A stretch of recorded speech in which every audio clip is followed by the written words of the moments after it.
Bonjour et bienvenue à notre podcast d'aujourd'hui, le premier numéro pour ce lundi 30 décembre 2024, la première épisode de cette aventure avec notre podcast qui s'appelle l'ATL Podcasteuse. Alors, si vous êtes comme nous sommes en train de nous préparer pour l'année 2025, mais c'est le moment de nous poser des bonnes questions avant de retourner au travail, pour certains déjà à partir du 6 janvier si je ne me trompe pas, ou à n'importe quelle date en janvier, mais avant de rentrer, avant de pouvoir ouvrir vos laptops, recommencer votre routine, c'est très important de vous poser ces 5 questions. Et on commence tout de suite.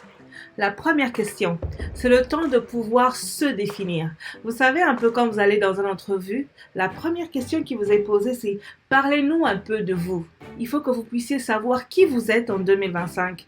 C'est qui cette personne qui est en 2025? Faites connaissance avec la nouvelle personne que vous êtes. Quelles sont vos attentes? Comment vous voyez votre vie? Est-ce que vos aspirations ont changé?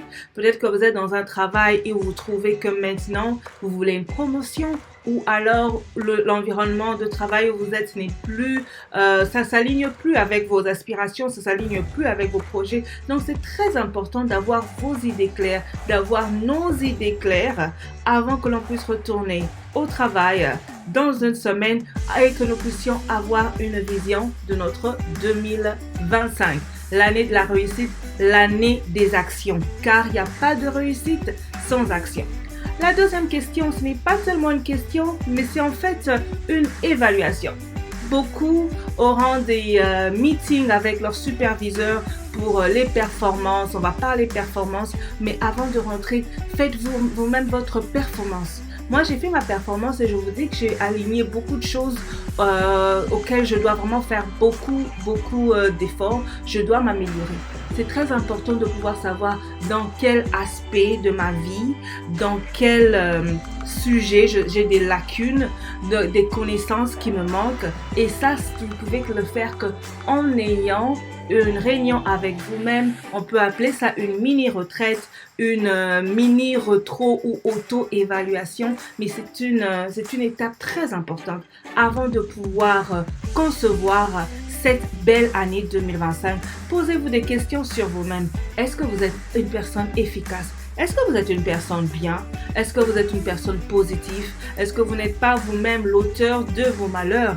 Est-ce que vous êtes un pion gagneur? Mettez-vous en question sur vos finances. Est-ce que sur le plan financier, regardez vos bank statements, vos relevés de compte, combien vous avez gagné l'année qui est en train de finir, comment est-ce que vous les avez dépensés, est-ce que vous êtes au courant de certains produits d'investissement dont vous aimeriez peut-être gagner un peu plus de connaissances, est-ce que vous devez maintenant établir un budget bien précis? Oh là là, j'ai fait un tour au magasin il y a 2 jours et les prix sont déjà en train de flamber. Les prix sont déjà en hausse. Je veux dire, basiquement, une base de poulet qui était à 5 dollars, je l'ai vu à 6,24 dollars. Donc, c'est 1,24 dollars d'augmentation. Mais si le salaire reste le même, bien sûr que c'est un besoin de nécessité première. Donc, vous pouvez imaginer déjà l'impact sur tous les plus de 1 dollar d'augmentation sur les produits, sur les produits agroalimentaires ou toutes sortes de services dont on aura besoin tout au long de l'année 2025. Donc, il est temps de vraiment prendre le contrôle des finances, s'évaluer, pouvoir gérer nos dépenses et pouvoir aussi avoir une idée précise de notre santé financière, mais pas seulement la santé financière, la santé médicale aussi. Est-ce que vous êtes en bonne forme? Est-ce que vous faites un peu de gym? Vous bougez un peu? Si vous êtes diabétique, est-ce que vous prenez bien vos médicaments? Si vous avez des problèmes avec la pression artérielle, la santé, c'est la vie. Vous ne pouvez pas avoir de l'argent avec une mauvaise santé. Donc, je mets vraiment un accent important sur la santé. C'est très important que 2025 soit l'année de la santé mentale, de la santé médicale holistique, en fait une santé holistique, et aussi une bonne santé financière. Et la troisième question ou le troisième point de ce petit épisode, ça sera la vision 2025. Il n'a rien de grave que de vivre sa vie sans avoir de vision.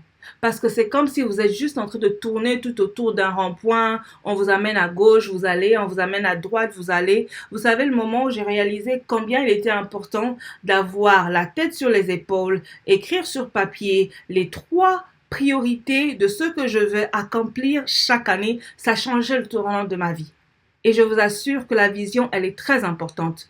Collez-la sur votre mur, je sais pas, sur l'écran de votre laptop ou sur l'écran de votre téléphone. Regardez-le et quand vous regardez les priorités que vous avez prises, ne le regardez pas seulement.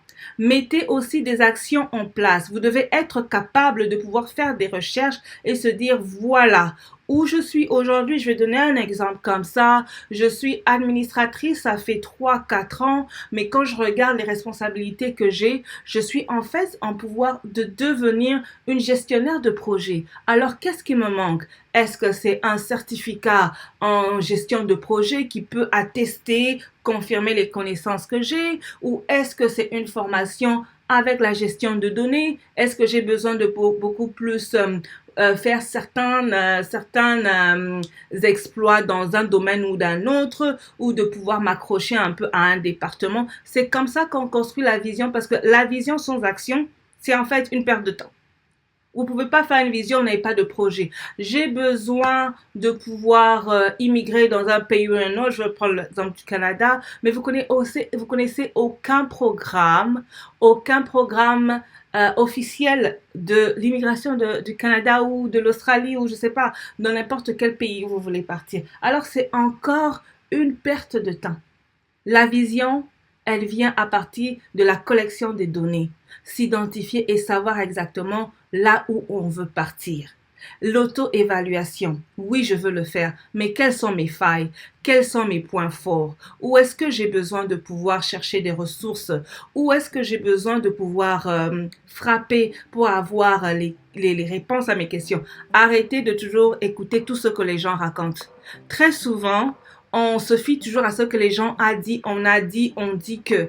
Appelez les numéros, cherchez les établissements, les institutions où vous voulez partir, appelez-les, ayez cet esprit de curiosité, cherchez.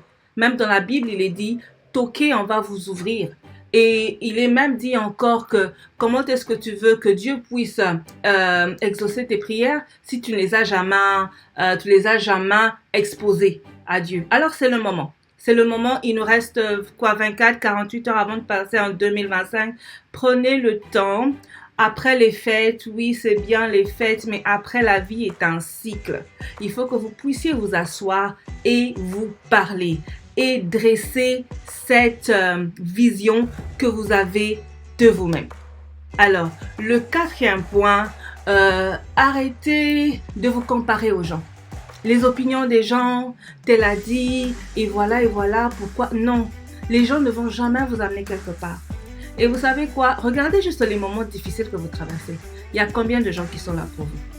Très souvent, tous les beaux parleurs, tous les gens qui ont toujours des conseils à vous donner, le moment où vous avez vraiment besoin d'aide, ils sont très silencieux. Alors faites votre vie, regardez devant et avancez. Le 5e point, et c'est celui que je pense qu'il est très important, pensez à votre santé mentale. Vous savez, aujourd'hui, il y a beaucoup de stress et de dépression. Même si on fait une vision, même si on fait un plan, il y a toujours des hauts et des bas. Mais comment gérer son anxiété, comment gérer les moments difficiles, c'est très important. Moi, je dis, il faut vraiment être sincère avec soi-même, connaître ses faiblesses. Et si jamais vous avez un support system, des amis ou un soutien qui est vraiment efficace, consistant, en tout cas, accrochez-vous à ces personnes-là. Donnez-leur aussi de l'amour, donnez-leur aussi du support parce que la vie, en fait, elle est difficile. Il faut qu'on puisse se dire la vérité. Hein. Et on se bat. Un bon jour, nous aussi, on va partir, on va laisser cette terre. D'autres personnes viendront. Mais pourquoi on se bat comme ça? Parce que la vie, c'est comme ça. Et voilà pourquoi je dis cette émission, si vous voulez retenir, la seule chose pendant cette émission, c'est ma vie, mon combat. Ma vie, mon combat. Alors faisons de notre vie notre combat. Pas seulement pour que l'on puisse survivre, mais pour que l'on puisse vivre en tant que vainqueur. Alors c'est tout pour aujourd'hui. Retrouvez-nous chaque lundi et vendredi à 13h heure de Montréal. Nous serons contents de toujours partager avec vous des différents sujets sur la santé mentale, sur l'éducation financière et aussi sur toutes sortes de sujets qui, en tout cas, font partie de la vie, de la relation avec l'argent, la santé mentale et le développement personnel. Et nous croyons que cette année 2025 sera une année d'action, une année où on aura donné le meilleur de nous-mêmes. Alors, à la prochaine aventure où on parlera encore plus d'autres stratégies pour l'année 2025. Ciao, ciao et à bientôt!